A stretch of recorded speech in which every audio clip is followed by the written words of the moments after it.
ಬಹುಶಃ ನಾನು ಕೇಳ್ತೀನಿ, ಕಾಂಗ್ರೆಸ್ ಪಾರ್ಟಿ ತುರ್ತು ಪರಿಸ್ಥಿತಿ ಇರುವಂತ ಸಂದರ್ಭದಲ್ಲಿ ತುರ್ತು ಪರಿಸ್ಥಿತಿಯನ್ನು ಘೋಷಣೆಯನ್ನು ಮಾಡಿದಿರಲ್ಲ, ಪರಿಸ್ಥಿತಿಯನ್ನು ಆ ತುರ್ತು ಪರಿಸ್ಥಿತಿಯನ್ನು ಘೋಷಣೆ ಮಾಡಿದಂತ ಟೈಮಲ್ಲಿ ಬಾಬು ಜಗಜೀವನ್ ರಾವ್ ಅವ್ರ ಮೂಲಕ ತಾವು ತುರ್ತು ಪರಿಸ್ಥಿತಿ ಇರುವಂತ ಕೆಲಸ ತಾವು ಮಾಡ್ಲಿಲ್ಲನ? ಅವತ್ತು ಒಬ್ಬ ದಲಿತನ ಉಪಯೋಗ ಮಾಡ್ಕೊಂಡಂತ ಕೆಲಸ ಆಗ್ಲಿಲ್ಲನ? ಇವತ್ತು ಕಾಂಗ್ರೆಸ್ ಪಾರ್ಟಿ ಇವತ್ತು ಅಂಬೇಡ್ಕರ್ ಅವ್ರನ್ನ ಸೋಲ್ಸಂತ ಕೆಲಸ, ಅವತ್ತು ಜಗಜೀವನ್ ರಾವ್ ತುರ್ತು ಪರಿಸ್ಥಿತಿ ಇರುವಂತ ಕೆಲಸ ಅವತ್ತು ಮನಸ್ಸು ಮಾಡಿದ್ರೆ ಅವಾಗಿನ ಪ್ರಧಾನಮಂತ್ರಿಗಳು ಮಾಡ್ಬೋದಾಗಿತ್ತು. ಅಲ್ಲಿಯೂ ಒಂದು ಕಡೆ ನಮಗೆ ಕೆಟ್ಟ ಹೆಸರು ಬರಬಾರ್ದು ಅನ್ನೋ ಕಾರಣದಿಂದ ಅವತ್ತು ಜಗಜೀವನ್ ರಾವ್ ಮುಂದೆ ಇಟ್ಕೊಂಡು ತುರ್ತು ಪರಿಸ್ಥಿತಿ ಏರುವಂತ ಕೆಲಸ ಮಾಡಿದ್ರು. ನಂತರ ದಿನಗಳಲ್ಲಿ ಅಂಬೇಡ್ಕರ್ ಅವ್ರನ್ನ ಸೋಲ್ಸಂತ ಕೆಲಸ, ಅಂಬೇಡ್ಕರ್ ಅವ್ರನ್ನ ಈ ದೇಶಕ್ಕೆ ಸಂವಿಧಾನ ಬರೆದಂತ ವ್ಯಕ್ತಿನ ಇವತ್ತು ಬಾಬಾ ಸಾಹೇಬ್ ಅಂಬೇಡ್ಕರ್ ಅವ್ರನ್ನ ತಾವು ಮನಸ್ಸು ಮಾಡಿದ್ರಿಗಿನ ಅವರು ಯಾವ ರೀತಿಯಲ್ಲಿ ಅಂದ್ರೆ ಏಕಗ್ರೀವಾಗಿ ಎಣಿಕೆಯನ್ನು ಮಾಡಬೇಕಾಗಿತ್ತು. ಅವ್ರು ಎಲೆಕ್ಷನ್ ನಿಲ್ಲಿಸ್ರಿ, ಅಲ್ಲಿ ಅವ್ರ ಬಗಲಗಡೆ ಇದ್ದಂತ ಒಬ್ಬ PA ಕರ್ಕೊಂಡು ಅವ್ರ ಪರ್ಸನಲ್ ಅಸಿಸ್ಟೆಂಟ್ ಕರ್ಕೊಂಡು ಅವ್ರು ಸೋಲ್ಸಂತ ಕೆಲಸ ಒಬ್ಬ ದಲಿತನ ಸಂವಿಧಾನ ಬರೆದಂತ ಬಾಬಾ ಸಾಹೇಬ್ ಅಂಬೇಡ್ಕರ್ನ ತಾವು ಮಾಡಿಲ್ಲ ಅನ್ನಂತ ಮಾತನ್ನು ಕೂಡ ನಾನು ಹೇಳ್ತೀನಿ. ಇವತ್ತೇನು ಮಾಡಿದ್ರಿ? ಇವತ್ತು ಭ್ರಷ್ಟಾಚಾರದಲ್ಲಿ ಕೂಡ ಮಹರ್ಷಿ ವಾಲ್ಮೀಕಿ ಅಭಿವೃದ್ಧಿ ನಿಗಮದಲ್ಲಿ ಕೂಡ ಭ್ರಷ್ಟಾಚಾರ ಮಾಡಂತ ವಿಚಾರದಲ್ಲಿ ಒಬ್ಬ ದಲಿತರನ್ನೇ ಇವತ್ತು ಅವ್ರ ಮೂಲಕ ಭ್ರಷ್ಟಾಚಾರವನ್ನು ಮಾಡಂತ ಕೆಲಸ ಇವತ್ತು ಕಾಂಗ್ರೆಸ್ ನಾಯಕರೆಲ್ಲರೂ ಕೂಡ ಮಾಡಿದ್ದಾರೆ ಅನ್ನಂತ ಮಾತು. ಬಾಬು ಜಗಜೀವನ್ ರಾವ್ ಬಗ್ಗೆ ನಾನು ಉದಾಹರಣೆಯನ್ನು ಕೊಟ್ಟಿನಿ, ಬಾಬಾ ಸಾಹೇಬ್ ಅಂಬೇಡ್ಕರ್ ಬಗ್ಗೆ ಕೂಡ ಉದಾಹರಣೆ ಕೊಟ್ಟಿದ್ದೀನಿ. ಇವತ್ತು ಕೂಡ ಒಬ್ಬ ದಲಿತನನ್ನು ಹಿಡ್ಕೊಂಡು ಆ ದಲಿತರ ಮೂಲಕನೇ ಭ್ರಷ್ಟಾಚಾರ ಮಾಡಂತ ಕೆಲಸ ಕಾಂಗ್ರೆಸ್ ಪಾರ್ಟಿ ಮಾಡಿದೆ ಅನ್ನಂತ ಮಾತನ್ನು ಕೂಡ ಹೇಳ್ತೀನಿ. ನಾನು ಕೇಳ್ತೀನಿ, ಇವತ್ತು ಭ್ರಷ್ಟಾಚಾರಕ್ಕೆ ಜಾತಿ ಇದೆನಾ? ಭ್ರಷ್ಟಾಚಾರಕ್ಕೆ ಜಾತಿ ಇದೆನಾ? ಭ್ರಷ್ಟಾಚಾರಕ್ಕೆ ಯಾವುದೇ ಜಾತಿ ಇಲ್ಲ, ಯಾವುದೇ ಚರಿತ್ರೆ ಇಲ್ಲ, ಯಾವುದೇ ಮುಖ ಕೂಡ ಇಲ್ಲ. ಭ್ರಷ್ಟಾಚಾರನೇ ಬೇರೆ, ಜಾತಿನೇ ಬೇರೆ. ಈ ಭ್ರಷ್ಟಾಚಾರ ಜಾತಿ ಮಾತ್ರ ಒಂದಾಗ್ಲಿಕ್ಕೆ ಸಾಧ್ಯ ಇಲ್ಲ. ಇಲ್ಲಿ ನೋಡ್ರಿ ನಮ್ಮ ಪರಿಸ್ಥಿತಿ ಹೆಂಗಿದೆ.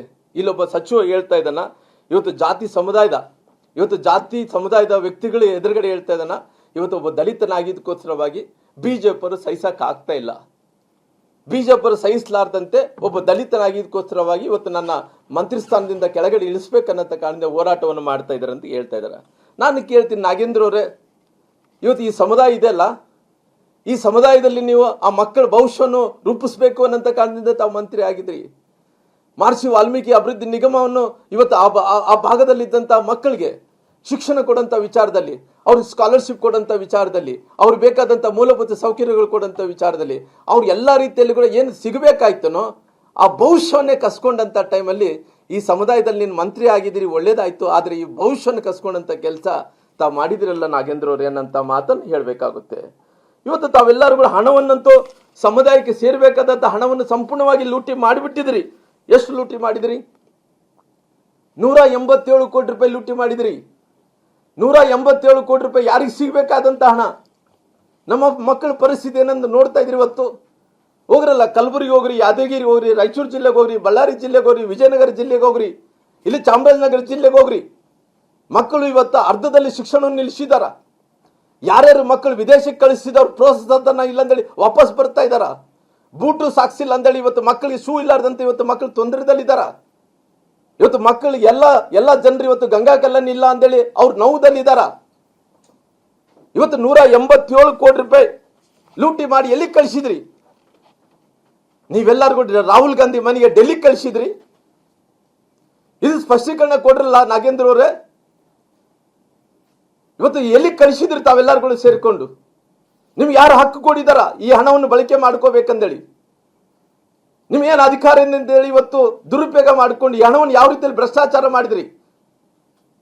187 ಕೋಟಿ ರೂಪಾಯಿ ಎಲ್ಲಿಗೋಯ್ತು? ಡೆಲ್ಲಿಗೆ ಕಳಿಸಿದ್ರಿ ತಾವು, ಅದಕ್ಕೆ ಉತ್ತರ ಕೊಡ್ರಲ್ಲ. ನೀವೆಲ್ಲರೂ ಕೂಡ ಮಾಡಿರಂತ 187 ಕೋಟಿ ರೂಪಾಯಿ ಭ್ರಷ್ಟಾಚಾರ ಮಾಡಿ ಬಹುಶಃ ನೀವು ನೋಡಿದ್ರೆ ನಮ್ಮೆಲ್ಲರೂ ಕೂಡ ಇವತ್ತು ಸಮಾಜ ತಲೆ ತಗ್ಗಿಸ್ಕೊಂತ ಇದೆ. ಇವತ್ತು ದಲಿತರನ್ನಂತವ್ರು ತಲೆ ತಗ್ಗಿಸ್ಕೊಂತ ಇದ್ರು.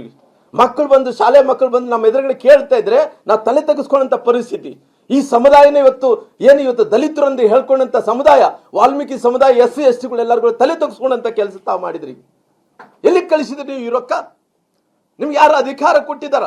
ಸರ್ಕಾರ ಹಣ, ಸರ್ಕಾರದ ಅಕೌಂಟ್ ಅಲ್ಲಿ ಇದ್ದಂತ ಹಣ, ಸರ್ಕಾರದಲ್ಲಿ ಖಜಾನೆಯಲ್ಲಿ ಇದ್ದಂತ ಹಣ ಬೇರೆ ಬ್ಯಾಂಕಿಗೆ ಹೆಂಗೆ ವರ್ಗಾವಣೆ ಮಾಡಿದ್ರಿ?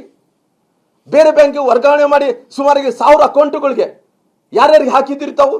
ಸೇಂದಿ ಅಂಗಡಿ ಹಾಕ್ತಿರಿ, ಬಂಗಾರ ಅಂಗಡಿ ಹಾಕ್ತಿರಿ, ಎಕ್ಸೈಸ್ ದಾರು ಅಕೌಂಟಿಗೆ ಹಾಕ್ತೀರಿ, ಲ್ಯಾಂಬರ್ಗಿನಿ ಕಾರ್ಗಳು ತೊಗೊಂತೀರಿ. ನಿಮ್ಮ ಸ್ವಂತ ಕುಟುಂಬಸ್ಥರಿಗೆ ಆ ತಾಯಿ ಹೆಸರು ಹೇಳ್ಬಾರ್ದು, ಆ ಕುಟುಂಬದಲ್ಲಿದ್ದಂಥ ಹೆಣ್ಮಕ್ಳ ಹೆಸರು ಮೇಲೆ ಹಾಕ್ತಿರಿ ತಾವು. ಇವತ್ತು ಹೇಳ್ತಾ ಇದ್ದೀರಿ ನಮ್ಗೆ ಏನು ಗೊತ್ತಿಲ್ಲ ಅಂದೇಳಿ. ಹೇಳ್ರಲ್ಲ, ಇಷ್ಟೊಂದು ದೊಡ್ಡ ಭ್ರಷ್ಟಾಚಾರ ಮಾಡಿ ಬಹುಶಃ ನಾನು ಕೇಳ್ತಿದ್ದೀನಿ, ಬಳ್ಳಾರಿ ಲೋಕಸಭೆ ಚುನಾವಣೆಗೆ ತಾವು ಬಳಕೆ ಮಾಡಲಿಲ್ಲನಾ?